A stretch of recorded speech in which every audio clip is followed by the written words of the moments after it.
Bom dia, hoje é 30 de outubro, eu sou Ana Carolina Zitlag e esse é o Ouvindo um Podcast da Bloomberg Linha. Aqui eu te conto as principais notícias de economia e de negócios do Brasil e da América Latina.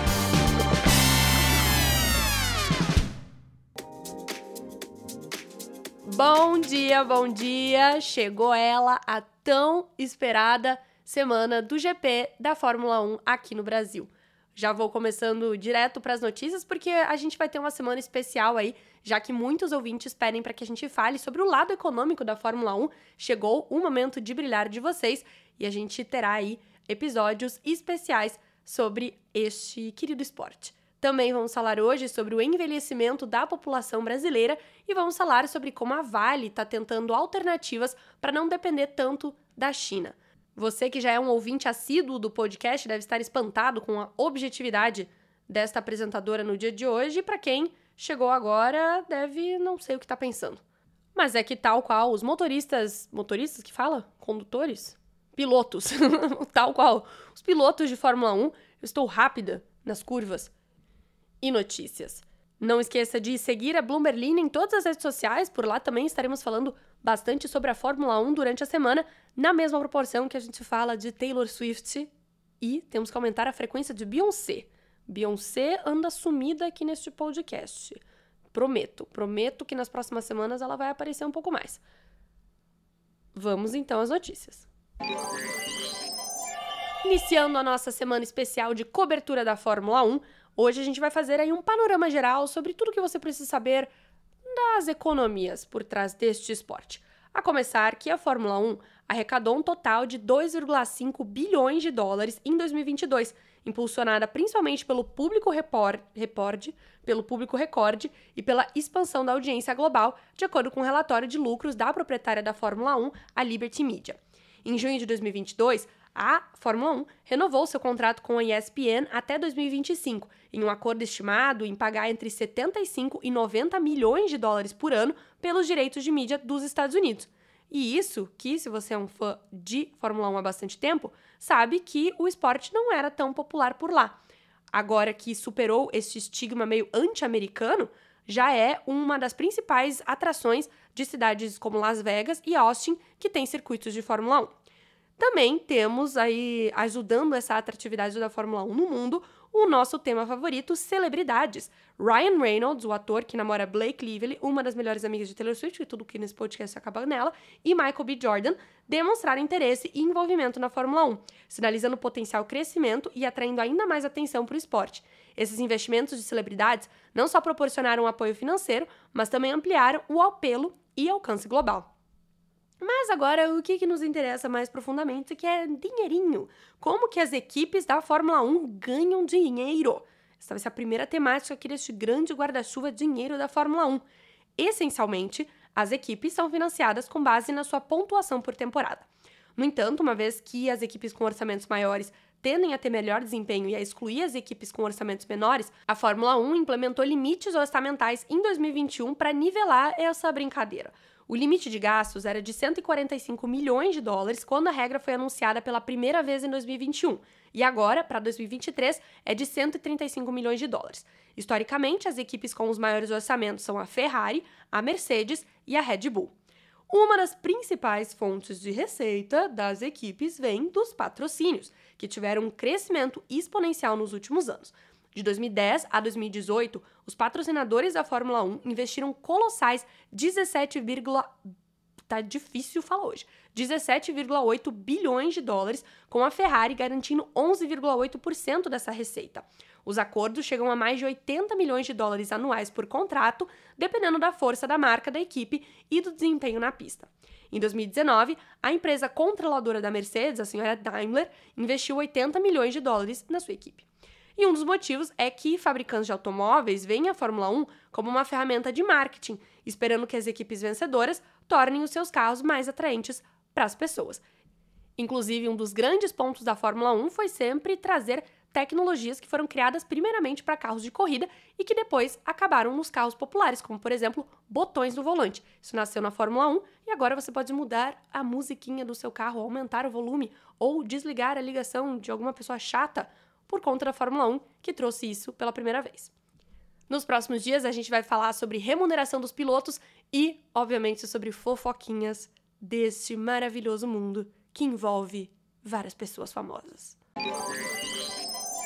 Agora que eu consegui a sua atenção com um assunto que ou você já é craque, porque tem muito fã de Fórmula 1 aqui no podcast, ou você quer ficar craque, porque essa semana é absolutamente o único assunto do qual estaremos falando no Planeta Brasil, eu vou te falar sobre a Vale, a nossa mineradora. A Vale está trabalhando para reduzir a exposição à China, que é responsável por metade da demanda global de commodities e o maior destino do minério de ferro da companhia.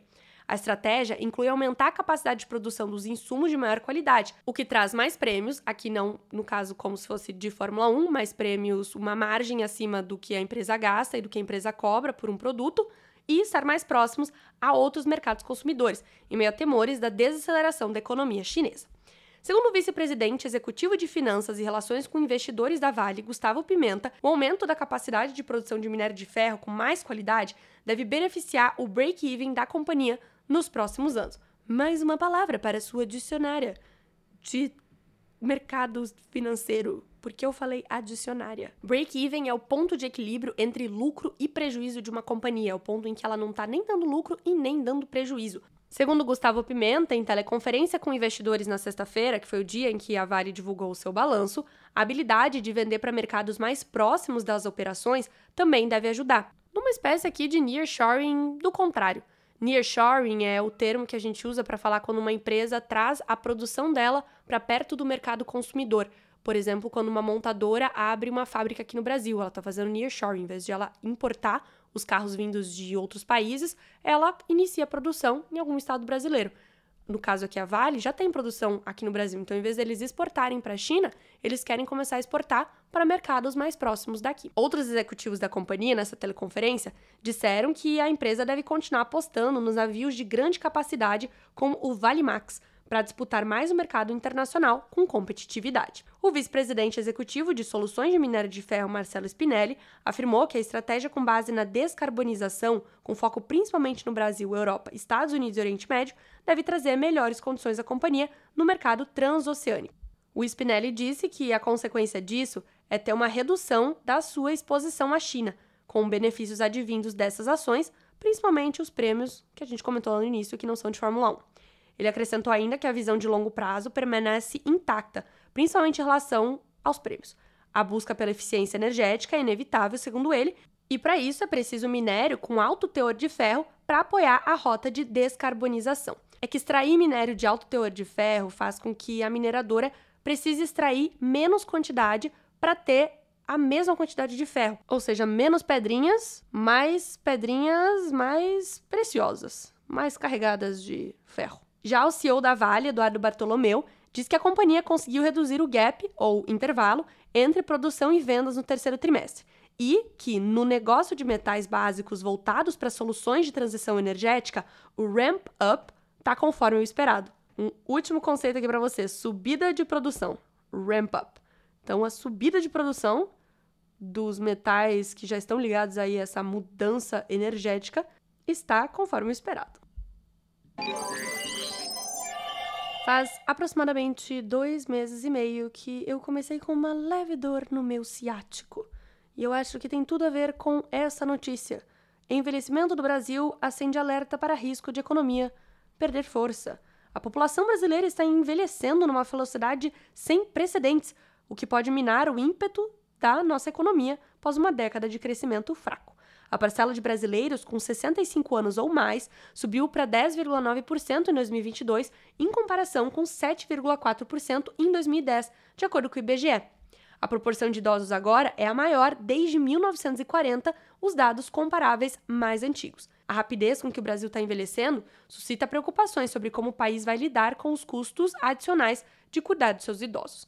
À medida que se aproxima de perder o seu bônus demográfico, quando os trabalhadores ativos superam em número os aposentados, economistas e demógrafos rapidamente estão apontando que muitas pessoas não têm economias salvas no banco, que o governo está carecendo de políticas para financiar a sua aposentadoria e custos com a saúde. Segundo Isabel Marri, demógrafa do IBGE em entrevista à Bloomberg News, a gente está envelhecendo muito rápido em comparação com nações desenvolvidas.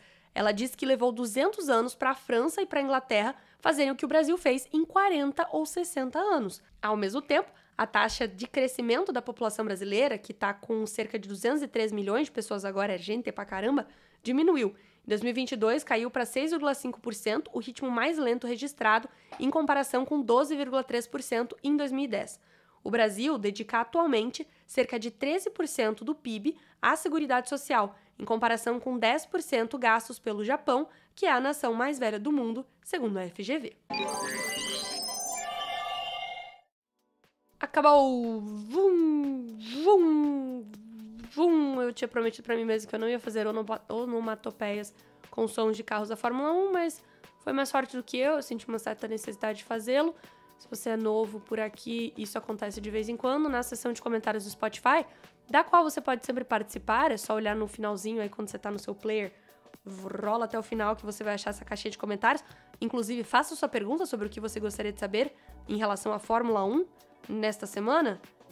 Me perdi, eu tinha começado essa frase de um outro jeito. Mas faz a sua pergunta sobre a Fórmula 1, sobre qualquer outra coisa.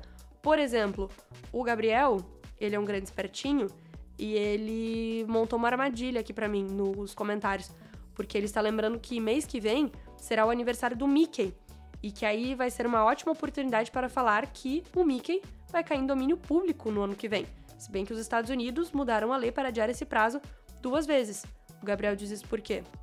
Porque ele sabe que eu gosto de imitar o Mickey. Eu sou o Mickey.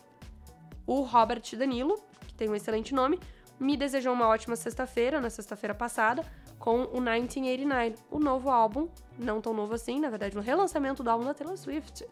E o Bruninho pede o EP de games. Bruninho, inclusive, seu nome, muito providencial, porque na semana passada saiu o último episódio da Casa de Negócios, a websérie da Bloomberg Linha, em que nós conversamos com Bruno Playhard, o PH, o CEO da Loud, que é aí um grande empresário do mundo dos games. Então, Bruninho e outras pessoas que se interessam por games, corre lá no YouTube da Bloomberg Linha, que essa entrevista tá show de bola. Ele até falou quanto que um gamer ganha no Brasil, tá? Na média. Ele falou quanto que dá pra fazer de salário. Se tu tá interessado nisso aí, se tu acha que joga o joguinho bem, eu não vou falar qual deles, porque eu pronuncio tudo errado.